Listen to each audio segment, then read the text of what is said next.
Em entrevista às emissoras de rádio e de televisão locais, o governador da Bahia, Jacques Wagner, do PT, tem garantido que não irá punir quem participou da greve da Polícia Militar de forma pacífica.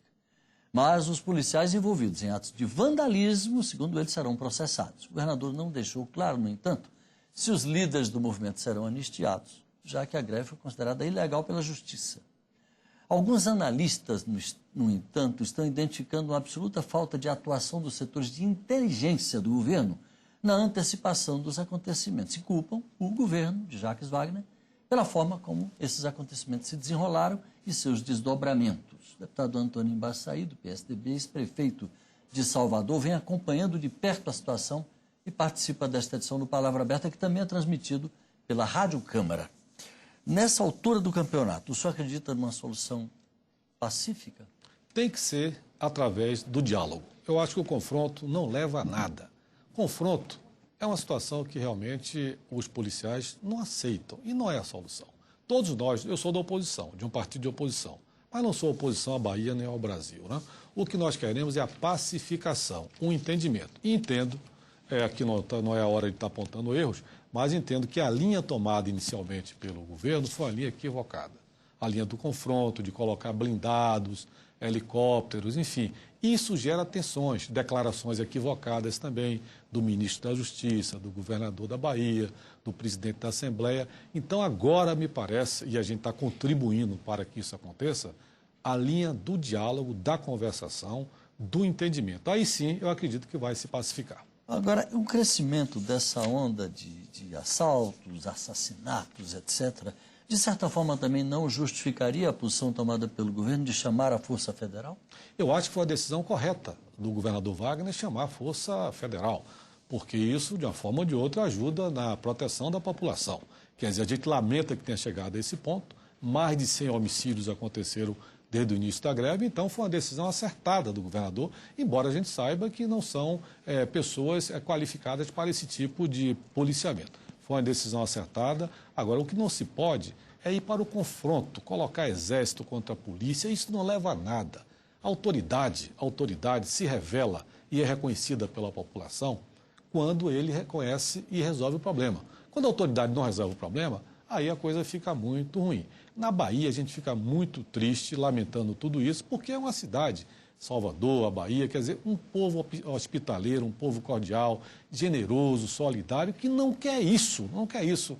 E é inacreditável que o governo não tenha percebido esse grau de insatisfação da Polícia Militar. Não sei se os serviços de inteligência falharam ou não, ou se o governador avaliou mal. O fato é que nós estamos aí numa situação terrível, com graves prejuízos, inclusive para a imagem da Bahia. Com o carnaval batendo na porta, né? Carnaval e o verão, nós já tivemos lá uma série de prejuízos, espetáculos, artísticos. O governo dos Estados Unidos recomendando que as pessoas cancelem as viagens? Exatamente, que uma viagem que não seja essencial, que o americano não vá ao Brasil, tudo isso repercute fora, porque Salvador e a Bahia têm uma dimensão internacional. Quando o governo dos Estados Unidos diz isso, imagine os outros países da Europa. Quer dizer, é um prejuízo realmente inestimável e atinge a imagem da Bahia. Deputado, vamos falar da questão central da greve, que foi a reivindicação salarial dos grevistas. Eu estava ouvindo outro dia o governador Jacques Wagner falando que eles recebem algo em torno de R$2.000 e poucos de salário, que é considerado um salário razoável para os padrões dessas mesmas categorias em outros estados. Até mesmo no Rio de Janeiro, me parece que o salário é mais baixo, se não me engano. E ele disse que não tem condições de elevar esse teto. O senhor acha que ele está jogando muito duro nisso daí? Ou é apenas uma questão de retórica?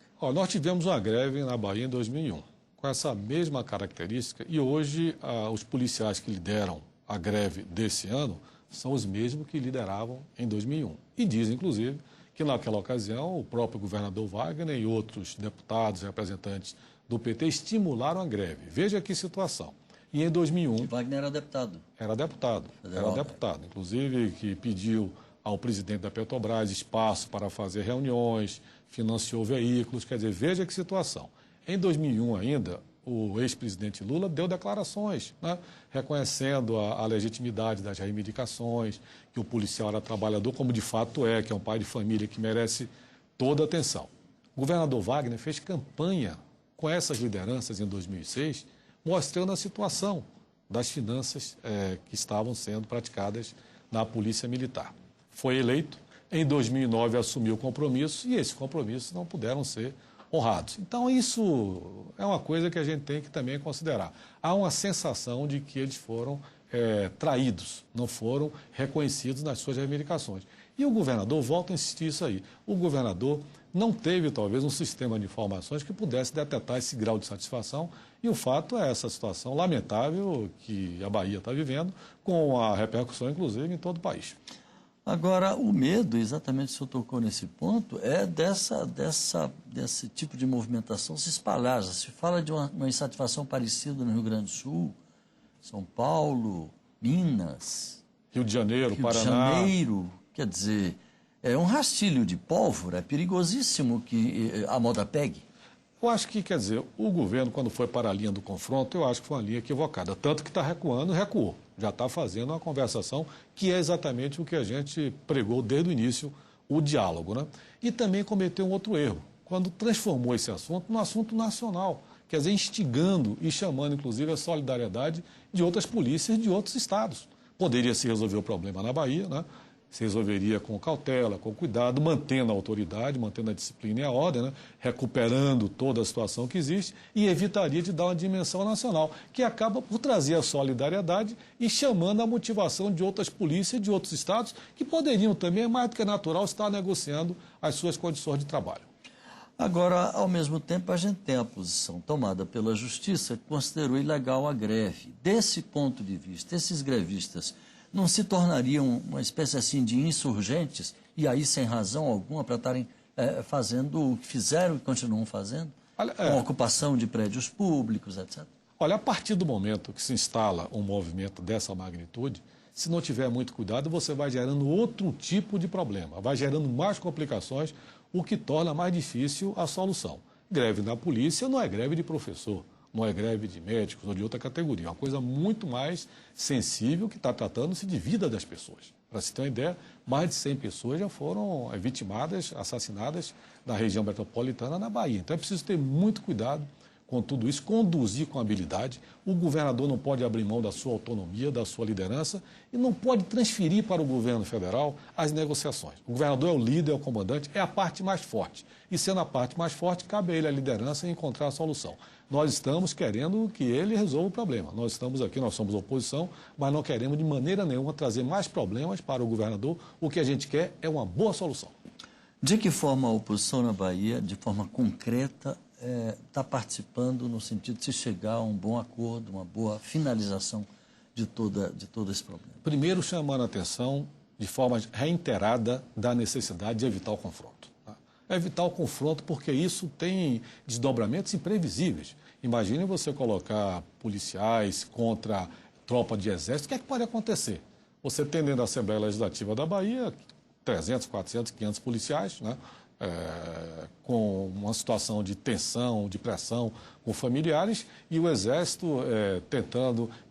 Quer dizer, você é uma coisa que você toma muito cuidado, porque isso pode gerar... Até porque a tropa do Exército não foi treinada para lidar com esse tipo de ocorrência. Não é isso, outra destinação. Outra destinação, quer dizer, não é isso não é normal. Outra formação. Outra formação é uma coisa anormal. Então deveria ter se evitado isso. Como não se evitou, o que a gente está colocando de uma maneira muito enfática e medindo, inclusive, todas as declarações, é que o confronto não resolve. O diálogo é o caminho. Eu acho que o governador já está recuando, recuou de uma posição de confronto, de hostilidade, estava se colocando blindados, urutus. Isso não resolve. É resolver conversar com a categoria que tem responsabilidade, são pessoas responsáveis, conscientes, que sabem realmente também as limitações que o governo tem para atender as suas reivindicações.